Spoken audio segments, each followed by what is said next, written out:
રાજકોટના જેતપુરમાં અત્યારે સૌથી મોટા સમાચાર આવી રહ્યા છે। સ્ટેટ મોનિટરિંગ સેલ એટલે કે એસએમસી ની ટીમે દારૂબંધીના લીલે ઉડાડતા તત્વો સામે લાલ આંખ કરી છે। જેતપુરના પીઠડિયા ટોલ પ્લાઝા પાસે એસએમસીએ ફિલ્મી ઢબે રનિંગ રેડ કરીને વિદેશી દારૂનો મસમોટો જથ્થો ઝડપી પાડ્યો છે।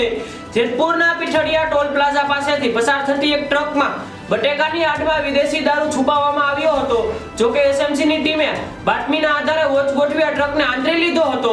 તપાસ દરમિયાન ટ્રકમાંથી અલગ-અલગ બ્રાન્ડના કુલ 25,920 વિદેશી દારૂની બોટલો કિંમત અંદાજે 51 લાખ અને 90,000 રૂપિયા થાય છે। પોલીસે આ દરોડો દરમિયાન 2 મોટા વાહનો અને 5 મોબાઈલ ફોન સહિત દારૂ સહિત કુલ 86.33 લાખ રૂપિયાનો મુદ્દામાલ કબજે કરી વધુ તપાસ હાથ ધરી છે। વધુ અપડેટ જોવા માટે આપ જોતા રહો સત્ય સમાપન ન્યૂઝ। નમસ્કાર।